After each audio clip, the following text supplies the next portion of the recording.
Assalamualaikum warahmatullahi wabarakatuh. Halo teman-teman semuanya, jumpa lagi dengan saya Ahmad Fatahillah di channel NLP Spiritual Motivasi. Channel yang membahas mengenai teknologi pikiran dalam kehidupan sehari-hari. Dan pada kesempatan kali ini, saya akan membahas mengenai menyingkap tabir hantu sebagai ilusi pikiran manusia. Nah, sebetulnya dalam kehidupan sehari-hari, kita selalu dihadapkan pada fenomena hantu. Pada video kali ini, saya akan menceritakan beberapa kisah menarik. Cerita saya sendiri, ataupun cerita dari teman-teman saya. Yang nanti kesimpulannya adalah bahwasanya hantu itu sebagai ilusi pikiran semata. Entah Anda percaya atau tidak, itu terserah Anda semuanya.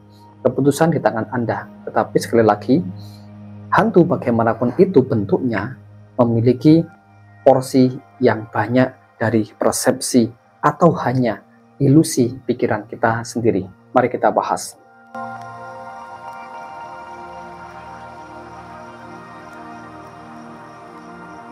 Nah, teman-teman semuanya, apakah itu ilusi? Ilusi adalah sebuah pemahaman pikiran yang salah tafsir, atau pikiran kita salah menafsirkan suatu kejadian yang sebenarnya. Misalnya, huruf 6 dianggap sebagai huruf 9. Atau ketika di malam hari kita sedang keluar rumah, di situ nggak ada lampu, gelap gulita di jalan. Kemudian ada sosok warna putih. Kita anggap itu hantu pocong misalnya. Tetapi kemudian di pagi hari ternyata hanyalah sebuah karung berwarna putih yang lagi tergeletak di tanah. Ilusi pikiran sering terjadi, sering kita alami sehari-hari, terutama dalam menangkap sebuah hantu yang awalnya hanyalah persepsi dalam pikiran, kemudian kita yakini, akhirnya mewujud atau merealita menjadi hantu beneran yang kita takuti. Nah, teman-teman semuanya, saya memiliki beberapa kisah yang cukup banyak ya, tetapi tidak akan saya ceritakan semuanya. Hanya beberapa saja dari pengalaman saya sendiri waktu kecil sampai dewasa ini, ditambah lagi dengan kisah atau cerita dari teman-teman saya mengenai hantu. Nah, begini, saya waktu kecil, kira-kira umur 5 tahun, itu sering dibilangin oleh ibu saya bahwasanya saya itu memiliki saudara kandung, seorang kakak perempuan, ya, anak pertama dari ayah ibu saya, dan anak pertama ini ternyata meninggal dunia waktu umur 2 minggu. Itu saya juga sering diajak ke kuburannya untuk berziarah ya. Kemudian orang tua saya sering bilang kalau kakak saya ini mungkin sering pulang ke rumah, atau mungkin kalau saat ini masih hidup kira-kira sudah dewasa begitu. Saya setiap hari sering mendengarkan kisah kakak saya yang sudah meninggal waktu kecil ini.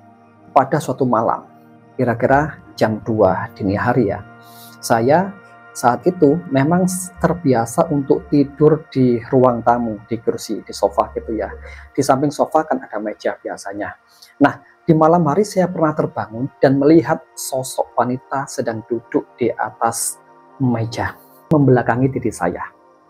Wanita itu bukan seperti sosok wanita tua. Mungkin saya pikir itu mungkin ibu saya waktu itu, tapi tidak. Ibu saya agak tua sedikit waktu itu.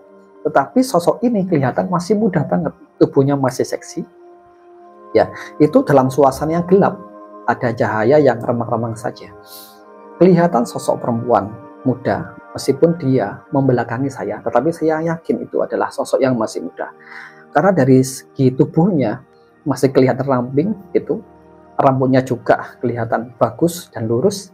Di saat remang-remang seperti itu, saya mikir, apakah ini kakak saya pulang dan menjenguk saya seperti itu? Ini bukan mimpi, tapi ini beneran nyata di depan mata yang saya lihat pada jam 2 malam hari. Nah, kemudian di cerita yang lain, saya ketika dewasa ini ya, mungkin sekitar 10 tahun yang lalu, saya pernah pindah kamar untuk tidur. Biasanya itu kamar saya kan di dalam. Kemudian saya pindah kamar saya di dekat ruang tamu. Nah, pada saat pertama kali saya menempati kamar tidur yang baru tersebut, saya merasa agak ketakutan ya. Kemudian pintu kamarnya saya buka sedikit, ya kira-kira seginilah ya. Tujuannya apa?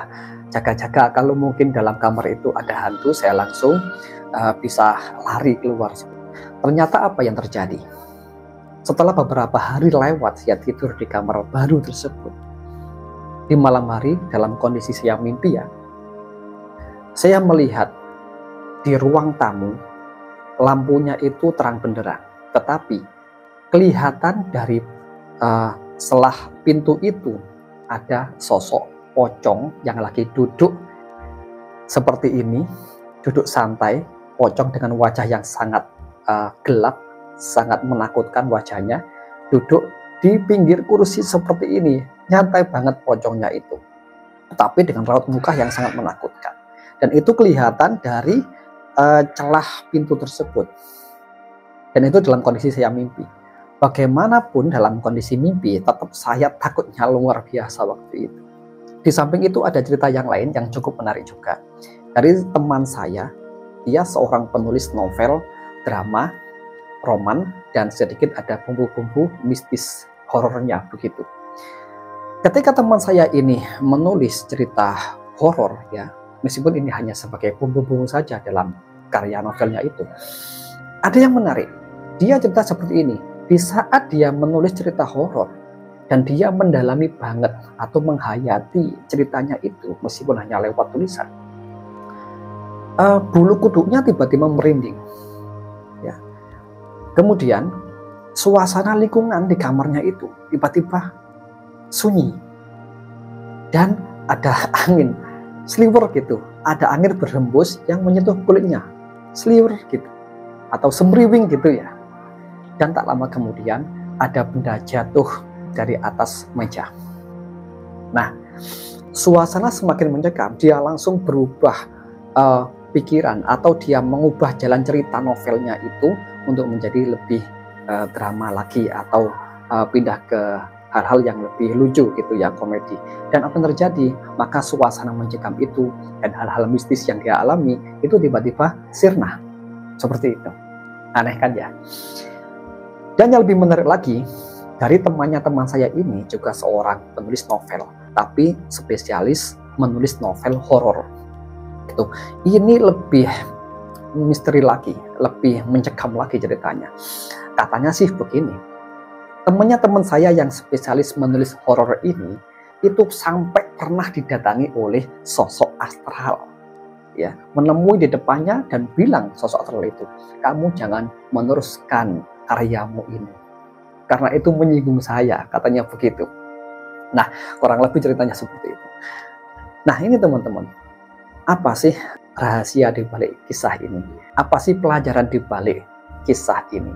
Sebetulnya hantu itu hanyalah proyeksi dari ilusi pikiran kita sendiri yang kita percaya itu ada.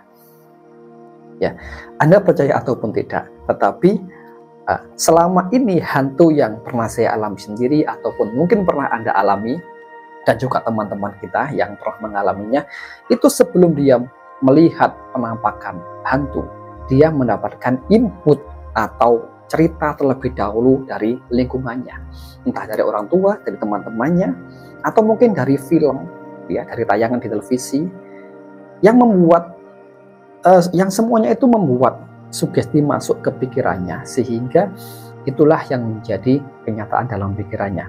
Sering nonton film horor gitu kan, yang masuk ke dalam otaknya itu data misteri, data horor, data hantu.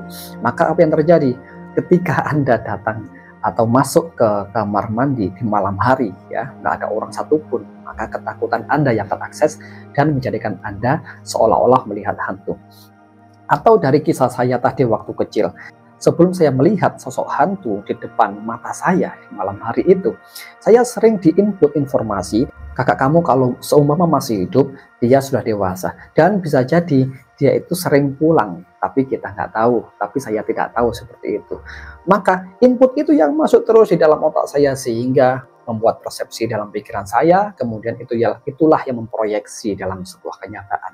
Seolah-olah saya melihat beneran, tidak dalam mimpi, tetapi itu nyata di depan mata saya sendiri, begitu. Nah, ingat, sebelum saya melihat sosok ini, saya selalu diinput oleh orang tua saya mengenai kakak saya yang sudah meninggal itu. Kemudian, cerita yang kedua, saya melihat hantu pocong dalam mimpi itu. Awalnya apa? Saya merasa ketakutan, jangan-jangan ada hantu, jangan-jangan ada pocong, gitu kan ya. Nah, itu input yang saya masukkan sendiri ke dalam pikiran saya, sehingga saya ada perasaan takut. Nah, perasaan takut ini emosinya itu negatif ya, sehingga hal ini membuat saya lebih percaya gitu. Apalagi suasananya itu lampu saya padamkan, mencekam ya, kemudian menariknya itu sering saya alami setiap malam. Nanti jangan-jangan ada hantu, lebih baik saya buka pintunya sedikit. Setiap malam saya berpikir seperti itu, makanya hantu datang beneran meskipun hanya dalam mimpi gitu. Nah, awalnya saya selalu mengakses informasi hantu, maka dia datang beneran. Kemudian dari cerita yang ketiga, teman saya yang menulis kisah horor ya, itu sebelum dia merasakan hal-hal mistis yang terjadi di ruangannya, itu dia mengaksesnya terlebih dahulu dengan cara menulis. Kemudian dia menghayati seolah-olah itu beneran terjadi. Maka apa yang terjadi? Adalah dia mengalami suatu peristiwa yang misterius. Misalkan bulu kuduknya itu tiba-tiba berdiri, ya, tubuhnya itu merinding, kemudian ada hembusan angin, dan bahkan ada benda jatuh dari atas meja. Nah, itu semuanya diakses dari pikirannya, persepsinya, yang kemudian membuat sebuah ilusi kenyataan dalam lingkungan ruangannya itu. Termasuk lagi bahkan teman saya yang spesialis menulis cerita horor itu sampai didatangi sendiri oleh makhluk astral. Nah, itu sebetulnya hanyalah ilusi dari pikirannya sendiri yang sering mengakses berbagai macam informasi horor, misteri. Ya, mungkin dia juga sering menonton film horor, ya kan, atau sering mendengar cerita-cerita horor dan misteri dari teman-temannya, sehingga itulah yang terus diakses oleh pikirannya dan itu mempengaruhi emosinya, kemudian masuk ke dalam bawah sadarnya, dan apa yang terjadi, bawah sadarnya memproyeksi hantu dalam kehidupan nyata. Begitu. Nah, ada lagi satu cerita yang menarik. Ini eksperimen dari salah satu guru pemberdayaan diri saya. Ya, dia pernah bereksperimen yang cukup menarik dan menggelitik hati saya. Ketika itu dia bilang ke teman-temannya, "Oh ya teman-teman, di sini di pojok ini ada hantu, ya, berwarna putih, kemudian bawahnya berwarna merah, gitu. Kurang lebih seperti itu ceritanya ya." Kemudian temannya juga bilang ke temannya lagi, "Di sini ada hantu berwarna merah, atasnya dan bawahnya berwarna putih." Temannya lagi terus bilang seperti itu, ya. Bahkan dalam satu kantor itu ya, ini kan di kantor itu ceritanya. Dalam semua staf di kantor itu mengatakan di sini ada hantu berwarna merah dan bawahnya itu putih. Nah, suatu hari ya, ada anak indigo datang ke tempat kantor ini. Dan apa yang terjadi? Anak indigo tersebut merinding ketakutan. Katanya di pojok itu ada hantu berwarna merah dan bawahnya putih seperti bendera gitu kan. Ya, ini lucu dan menarik. Meskipun awalnya hanya sebuah eksperimen saja, dari anggapan saja, namun anggapan ini dikumpulkan menjadi satu sehingga energinya terkumpul menjadi sebuah realita. Meskipun itu tidak kelihatan mata, tapi bisa dirasakan mungkin oleh anak-anak tertentu, misalkan anak indigo atau orang yang memiliki kepekaan emosional yang tinggi ya, atau orang-orang yang katakanlah bisa membuka mata batinnya, itu bisa melihat hal-hal semacam itu. Padahal itu adalah hasil dari rekayasa pikiran orang-orang di sekitarnya. Nah, menarik bukan? Nah, inilah teman-teman semuanya, bahwasanya kita itu kalau memahami soal hantu, antara ada dan tiada. Dia menjadi ada kalau memang kita menganggapnya ada, dan dia menjadi hilang, musnah, enggak ada kalau kita tidak mempercayainya itu ada. Tapi hanya sebuah ilusi pikiran saja yang bisa dimanipulasi bahkan. Tapi ini berbeda dengan jin ya. Kalau jin saya percaya sepenuhnya, karena memang jin itu sudah disebutkan di dalam kitab suci Al-Quran. Kalau semua yang sudah disebutkan di Al-Quran, saya jelas percaya. Namun kalau masalah hantu, ini perkara lain. Itu bisa jadi sebuah ilusi dalam pikiran kita yang kita anggap benar adanya. Oke? Inilah sebabnya kenapa di Timur Tengah atau di Barat, di Perancis, di manapun ya, itu nggak ada hantu pocong, adanya adalah hantu sesuai versi negara mereka sendiri. Hantu pocong itu biasanya hanya ada di Indonesia. Kenapa? Karena orang Indonesia sering mengakses hantu pocong, hantu kuntilanak, tuyul, genderuwo, dan sebagainya. Menariknya hantu-hantu ini nggak ada di luar negeri, hanya ada di Indonesia. itu adalah produk dari persepsi manusia yang akhirnya menjadi sebuah ilusi hantu dalam kenyataan hidupnya itu. Nah, intinya apa dari yang saya ceritakan dan saya jelaskan ini?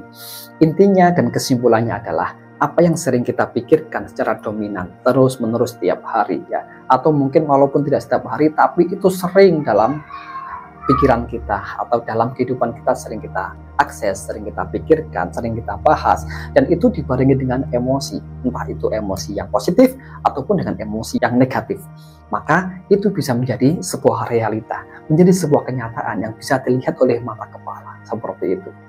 Nah, teman-teman, tinggal Anda memutuskan sendiri mau berpikir yang positif ataupun negatif untuk menentukan kehidupan Anda sendiri bagaimana. Sertailah dengan emosi yang positif untuk mewujudkan sebuah cita-cita yang baik. Gunakanlah imajinasi Anda untuk hal-hal yang positif, untuk memikirkan hal-hal yang baik, termasuk pola ucapan, perilaku, dan sebagainya. Sertailah dengan emosi yang baik pula, maka kehidupan akan jadi lebih baik. Terima kasih. Assalamualaikum warahmatullahi wabarakatuh.